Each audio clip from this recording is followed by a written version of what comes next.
Y la situación sigue su curso. Ahora, con el pánico de ser infectados, crece el problema psicosomático, gente que se enferma a sí misma con sus propias dudas y temores, y aún con todo no investigan, no tratan de traducir lo que dicen los que de verdad saben. Creando su propia tesis, la pregonan como un rumoreo fatídico, porque los más ignorantes siempre toman las cosas del lado equivocado o solo atinan a considerar como una verdad lo que dicen las gentes detrás de un micrófono o frente a una cámara de video. Si no estamos ante la imposición de un grupo poderoso, parece que sí, la humanidad solita se hace menos sin necesidad de epidemias. Pero hay hechos que mirados con un poco de razonable curiosidad nos ofrecen un panorama reiterado e incluso insolentemente conocido en los fatídicos relatos apocalípticos. Devolviéndonos hasta el periodo en que inicia la incipiente población de este planeta, sin detenernos mucho en la subjetividad de dioses, ángeles o demonios, los exploradores cósmicos que trajeron la simiente de los seres que hoy conocemos como humanos, debido precisamente a que la materia de la que estamos formados simple y sencillamente se asemeja al humus, que hace florecer la naturaleza vegetal. Ellos, de esta manera, trataron de montar un nuevo orden mundial, en el supuesto de que trataban de salvar la vida y la inteligencia de su código genético. ¿No parece un símil del arca de Noé? El arcano que guarda los conocimientos de la vida o la creación de ésta y que los alquimistas trataron de decodificar para los beneficios de una vida eterna. Más tarde, cada una de las civilizaciones antiguas trató a su modo y con la mermada ciencia que recibieron completa, pero que debido a la envidia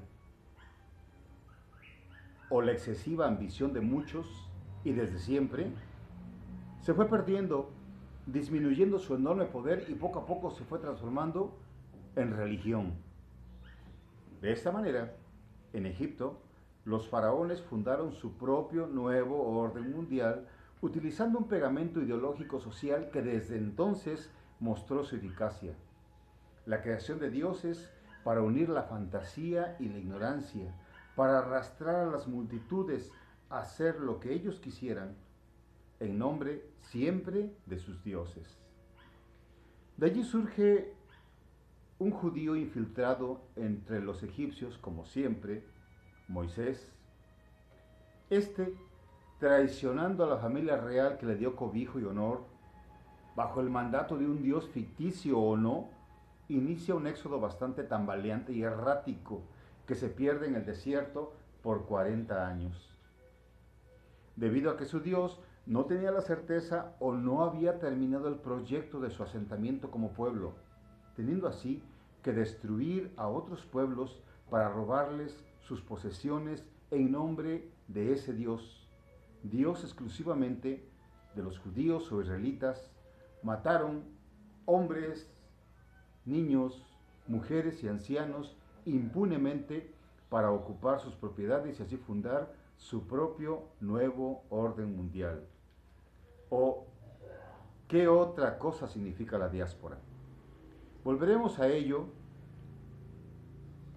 porque parece que desde entonces estos hijos de Dios iniciaron un proyecto que a principios del siglo XXI y para iniciar el tercer milenio ya está cuajando, y ahora sí, que los dioses nos agarren confesados.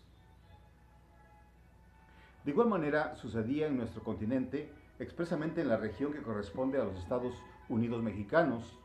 Otro dios, aunque esté bien identificado por lo menos simbólicamente, arrastró en un prolongado éxodo a integrantes de pueblos de más al norte del continente y durante más tiempo que los israelitas, casi 400 años hasta el centro en donde fundan la gran Tenochtitlan, pueblo aguerrido, excesivamente bárbaro, al grado de consumir carne humana de manera ritual y por deleite sibarítico.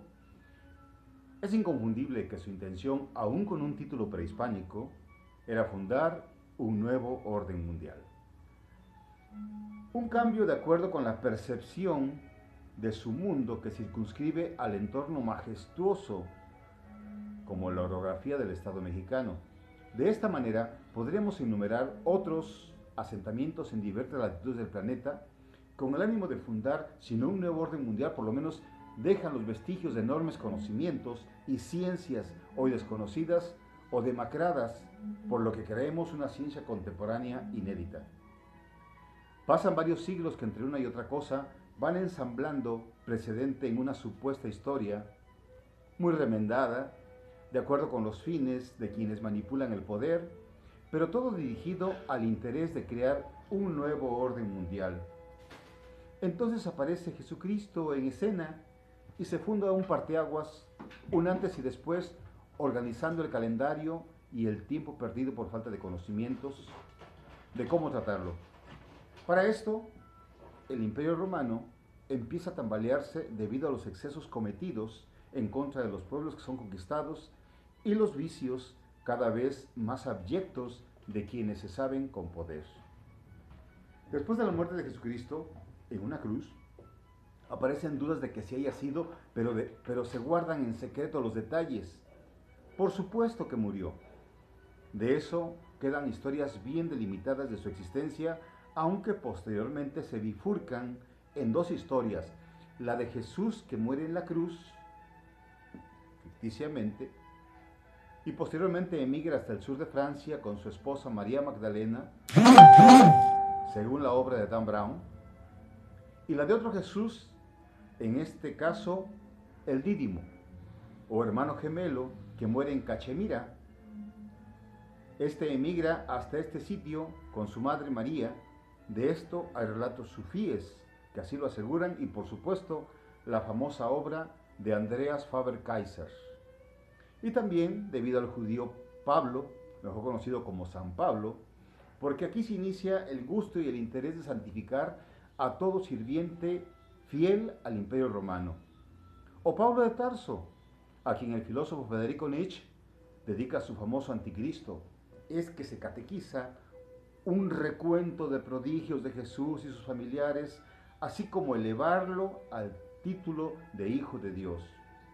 Con esto hay muchos prodigios, iniciando con el suyo, que sucede después de haber lapidado de manera excesivamente cruel al joven Esteban, un auténtico mártir de las últimas camadas de apóstoles que contra el número histórico de 12 que señala el Nuevo Testamento, siendo este el número 12 un número de interés astrológico para los romanos, en realidad fueron más de 70.